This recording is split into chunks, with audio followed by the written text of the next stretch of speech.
Bonjour à tous et bienvenue dans cette vidéo qui vous est proposée par Calao Finance et qui s'intitule «Comprendre le remploi de produits de cession». Donc, qu'est-ce que le remploi de produits de cession? Le remploi de produits de cession, c'est un mécanisme qui est encadré par l'article 150.0 du CGI et qui permet à un dirigeant qui cède son entreprise d'optimiser une partie de la fiscalité qu'il va faire sur la plus-value de cette cession. Je ne vous en dis pas plus, vous allez découvrir dans cette vidéo Maëlle Jouvenot, qui est notre responsable des relations partenaires, qui va vous expliquer dans un jeu de questions-réponses exactement ce qu'est ce mécanisme. Et en fin de vidéo, vous allez découvrir François Morazin, qui est avocat dans le cabinet MBA et qui nous accompagne sur différents sujets fiscaux et notamment sur ce dispositif de remploi de produits de cession et qui va vous expliquer les points de vigilance sur ce mécanisme. Merci à tous et bonne écoute.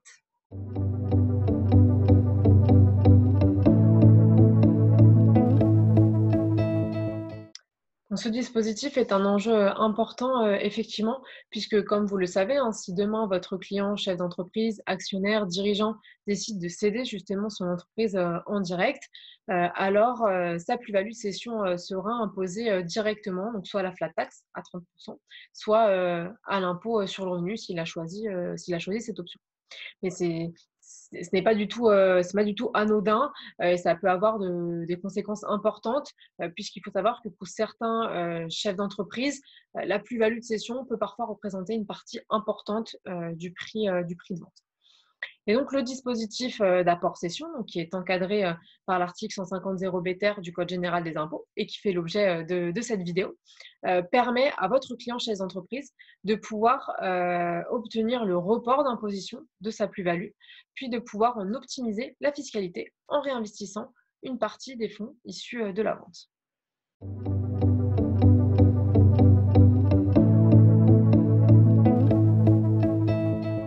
Étape numéro 1, votre client, donc actionnaire, chef d'entreprise, dirigeant, doit apporter les titres de sa société à une holding qu'il contrôle et qui est soumise à l'impôt sur les sociétés. Donc, il apporte ces titres à une holding existante ou alors une holding qu'il crée pour l'occasion.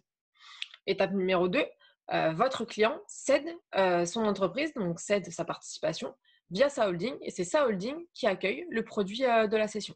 Et enfin, étape numéro 3, à partir de la date de cession, votre client a 2 ans pour réinvestir une partie du produit de la cession dans tes PME pour maintenir le report de son imposition, hein, le report d'imposition, puisque comme vous l'aurez remarqué dans ce schéma, hein, pour l'instant, la plus-value de votre client n'a pas été fiscalisée. Et je me permets d'insister sur un point important, hein, j'ai bien parlé du réinvestissement d'une partie du produit de la cession et non pas de la plus-value, puisque c'est une confusion qui peut être faite.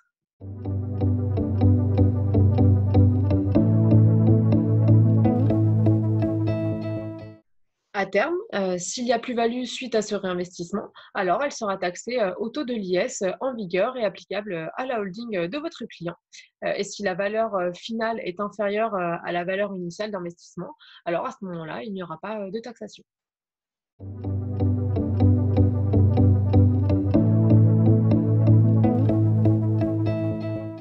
Donc, prenons l'exemple d'un de vos clients chef d'entreprise qui a cédé pour 1 million d'euros et comme il a utilisé le mécanisme de l'apport-cession, les 1 million d'euros se trouvent dans sa holding. À partir de la date de cession, votre client a 2 ans pour réinvestir 50 ou 60% du produit de la cession dans des PME et ou dans des dispositifs éligibles au 150.0 du Code général des impôts. Donc, je viens de vous parler d'un réinvestissement de 50 ou 60% du produit de la cession, parce qu'en fait, le pourcentage à réinvestir varie en fonction de la date de cession. Si votre client a cédé en 2018, alors il doit réinvestir 50% du produit de la cession. Et donc là, dans notre exemple, il doit réinvestir 500 000 euros. Si votre client a cédé à partir du 1er janvier 2019, alors à ce moment-là, il doit réinvestir 60% du produit de la cession. Donc dans notre exemple, il doit réinvestir 600 000 euros. Et si toutes ces conditions sont réunies, alors le report d'imposition est bien maintenu. Et donc, à terme, si on va au bout du mécanisme, hein, votre client sera fiscalisé pour la partie concernée hein, sur le remploi, sur la plus-value issue de ce réinvestissement. Donc, si on revient à notre exemple, votre client, mettons, a cédé en 2018, il a donc réinvesti sur les 1 million d'euros 500 000 euros. Si à terme, il récupère 600 000 euros, la plus-value sera donc de 100 000 euros et elle sera fiscalisée au taux de l'impôt sur les sociétés en vigueur et applicable à la holding de votre client.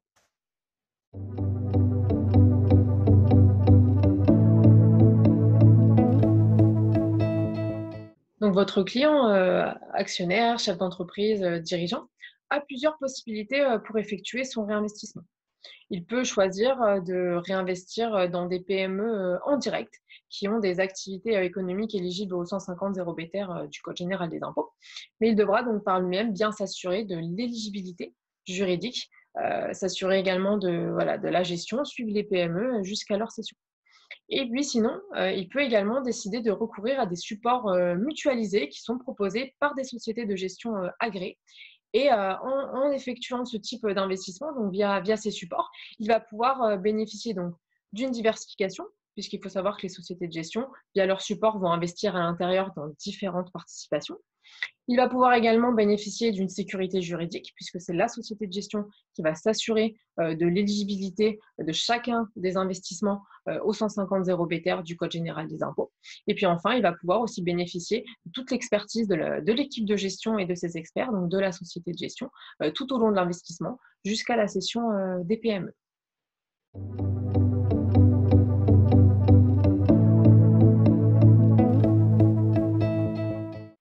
Donc, comme support, on peut retrouver des clubs deals, des FCPR, des fonds communs de placement à risque, des FPCI, des fonds professionnels de capital investissement, ou encore des autres FIA, des autres fonds d'investissement alternatifs.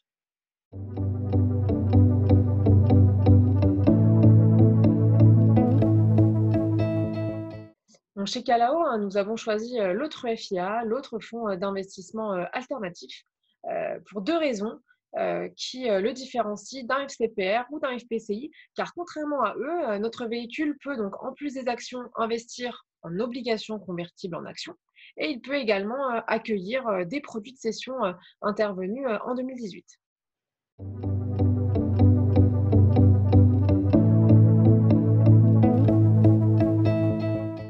Donc, chez Calao Finance, nous avons un véhicule éligible au remploi de produits de cession, donc sous forme d'un autre FIA, donc qui s'appelle Calao Participation, et qui va investir dans une douzaine de PME françaises éligibles au 150 0 du Code général des impôts, au sein des deux thématiques d'investissement qui font depuis toujours l'ADN de Calao Finance, donc l'art de vivre et les activités stratégiques.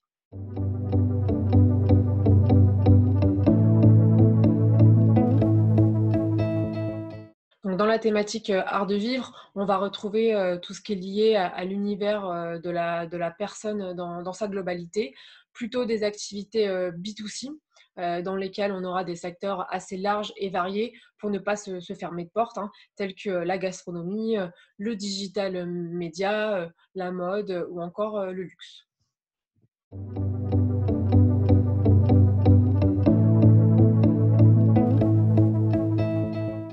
Donc, concernant la thématique activité stratégique, là, on va plutôt retrouver des activités B2B, donc plutôt réservées à une clientèle business, de professionnels.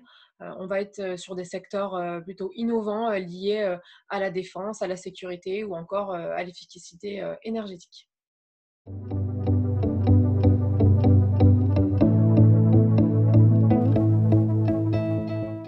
Donc, comme vous pouvez le voir sur votre écran, il y a un troisième volet, puisque notre véhicule, Calao Participation, va pouvoir investir et prendre des participations dans des sociétés qui détiennent des actifs fonciers et donc tangibles via des exploitations agricoles et viticoles engagées dans la transition bio. Donc ça, c'est une caractéristique qui différencie notre véhicule des autres véhicules de Calao Finance, et c'est une diversification en plus que nous allons pouvoir offrir à nos investisseurs.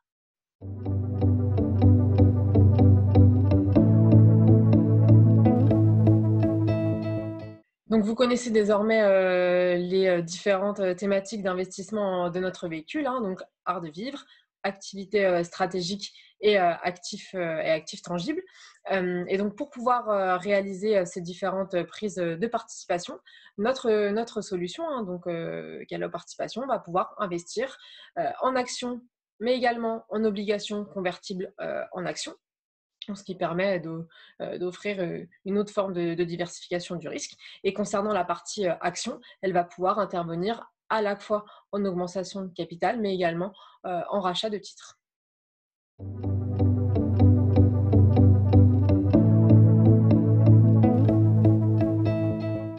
Donc, concernant le fonctionnement global, hein, de notre véhicule, hein, qui est un autre FIA, donc nous avons appelé Callao Participation, finalement, il fonctionne comme un fonds avec un code ISIN et un dépositaire.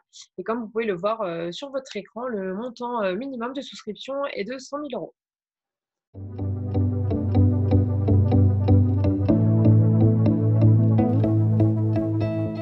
Donc, cette vidéo est dédiée au remploi de produits de cession, mais je souhaitais terminer en revenant à l'origine et au point de départ, hein, qui est la cession de son entreprise par votre client. Donc, c'est un moment clé dans sa vie, hein, qui va nécessiter de votre part de l'ingénierie patrimoniale. Vous allez vraiment pouvoir apporter votre plus-value en tant qu'on conseil, puisque c'est généralement une situation où votre client aura des questions sur sa transmission et sur sa succession. Et puis, c'est également un moment où vous allez pouvoir avoir une vue d'ensemble, lui comme vous, hein, sur sa situation globale, ce qui va vraiment vous permettre de pouvoir lui faire les meilleures propositions possibles en fonction de ses futurs projets et de ses besoins. Et puis, si on fait un focus sur le mécanisme, hein, de l'apport cession, une fois que les fonds sont présents dans la holding suite à la cession, comme vous l'aurez compris, il y a uniquement une partie du produit de cession, donc 50 ou 60%, qui sont réinvestis dans le mécanisme du remploi de produits de cession. Pour les 50 ou les 40% restants, ils demeurent bien dans la holding et vous pouvez également être force de proposition sur cette partie, hein, que l'on pourrait appeler une poche libre. Donc, bien entendu, être force de proposition dans le respect de ce qui est permis par les statuts de la holding de votre client. Mais on peut, par exemple, penser à des contrats de capitalisation ou alors encore à de l'investissement dans l'immobilier de rapport pour continuer à générer des revenus. Donc, finalement, vraiment, la holding, vous pouvez la considérer dans sa globalité et finalement, le mécanisme du remploi est uniquement une partie de l'allocation que vous pouvez proposer à votre client. Voilà, donc je souhaitais terminer cette vidéo en insistant sur le fait que le remploi de produits de cession est vraiment un mécanisme intéressant pour votre client qui souhaite optimiser la fiscalité d'une partie de sa plus-value, mais il faut vraiment considérer la situation dans son ensemble.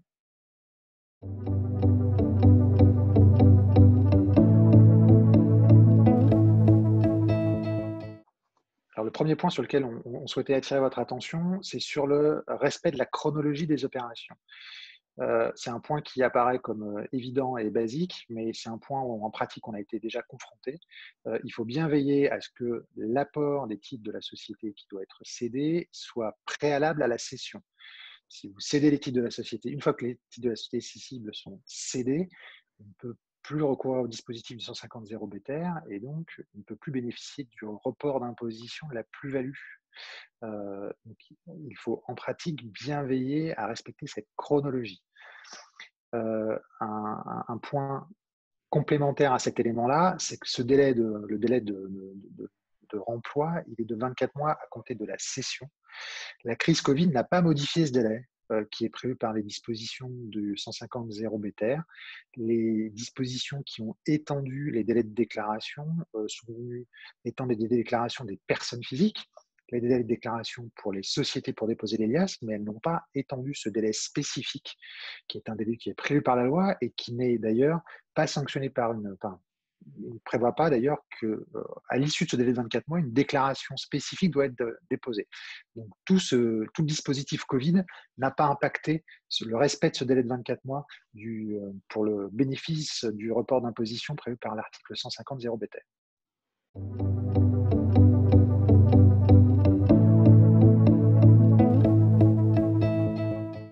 Le deuxième point de vigilance qu'on voulait évoquer lors de ce webinaire, c'était la gestion des compléments de prix. Parce que c'est une problématique qu'on rencontrait déjà avant la crise Covid et c'est une problématique qui, à notre sens, va augmenter avec la crise Covid. C'est que les cessions d'entreprises vont sans doute être, les modalités de cession vont être impacté et il va être prévu par les vendeurs des compléments de prix pour éviter des discussions interminables sur la valorisation des cibles.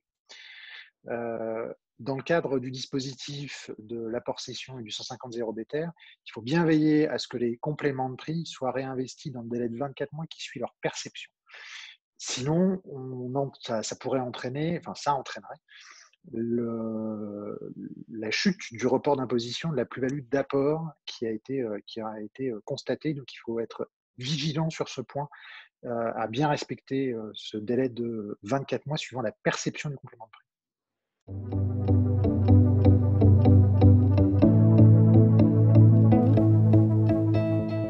S'agissant de l'utilisation des SPFPL, c'est un point qu'on a rencontré souvent en pratique, puisque actuellement, il y a différents secteurs d'activité qui sont en cours de réorganisation, restructuration, concentration, et c'est notamment le cas des biologistes médicaux. Et les biologistes médicaux ont une contrainte réglementaire, mais il n'y a pas que les biologistes médicaux, il y a également, on peut imaginer les pharmaciens, c'est que leur société, qui est sous la forme d'une société d'exercice libéral, ne peut pas être détenue par une holding qui a n'importe quelle forme juridique. Ils ne peuvent être détenus, les SEL ne peuvent être détenus que par des SPFPL, des sociétés de participation financière de profession libérale. La question qui se pose en pratique, c'est est-ce que ces SPFPL sont éligibles au dispositif du 150 zérobétaire au report d'imposition? La réponse est oui. Il y a une contrainte auquel il faut quand même bien veiller, c'est que réglementairement, les SPFPL ne peuvent détenir que des sociétés d'exercice libéral. Alors, quand on va faire son réinvestissement, dans lequel le biologiste travaille, quand on va faire son réinvestissement, ce ne sera pas forcément le cas.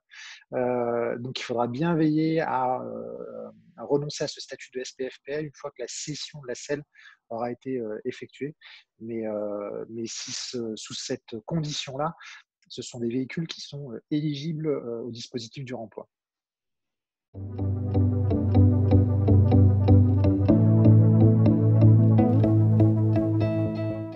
Le dernier point de vigilance qu'on voulait aborder lors de ce webinaire, c'était le sort de la holding une fois que l'apport et la cession ont été effectués et que les dispositifs du remploi ont été respectés.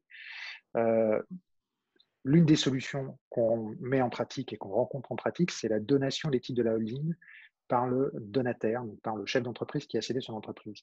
Ça permet une chose, ça permet que la plus-value d'apport qui a été placée en report d'imposition soit purgée à l'occasion de cette donation et que les droits de donation soient dus lors de cette donation. Il y a deux choses auxquelles il faut veiller à notre sens dans ce type d'opération-là. Un, on peut voir en pratique que ces donations sont couplées avec un pacte du trade, ce qui permet de bénéficier d'un abattement sur l'assiette des titres donnés de 75% de la valeur. Il y a deux contraintes qu'il faut garder à l'esprit. C'est que, un, il faut avoir une fonction éligible, soit dans la holding, soit dans la société que la holding détient. Et il faut un pourcentage de détention. Le pourcentage de détention dans la holding de remploi, a priori, il n'y a pas de discussion. Les 34%, je les obtiens. Par contre, le pourcentage de détention de la holding dans la société opérationnelle de 34%, il n'est pas toujours évident. Donc, c'est un point de vigilance qu'il faut garder à l'esprit sur ce premier point, qui est la complémentarité de ce dispositif avec le pacte du trade. Il y a un deuxième point de vigilance qu'il faut garder à l'esprit, c'est le recours maintenant qui est possible depuis la loi de finances 2020 au FCPR et au FPCI. Ce qui a été mis en place depuis le 1er janvier 2020, c'est que les durées d'engagement de conservation des donataires sur les titres qui leur sont donnés ont été significativement augmentées. Auparavant, on était sur un délai de 18 mois. On est passé maintenant en droit commun sur un délai de 5 ans. Par contre, si la holding souscrit des parts de FCPR ou de FPCI, le délai d'engagement de conservation du donataire, il n'est pas de 5 ans, il est de 10 ans. Donc, on se retrouve avec des engagements de conservation qui deviennent extrêmement lourds si on structure son remploi au travers de FCPR et de FPCI.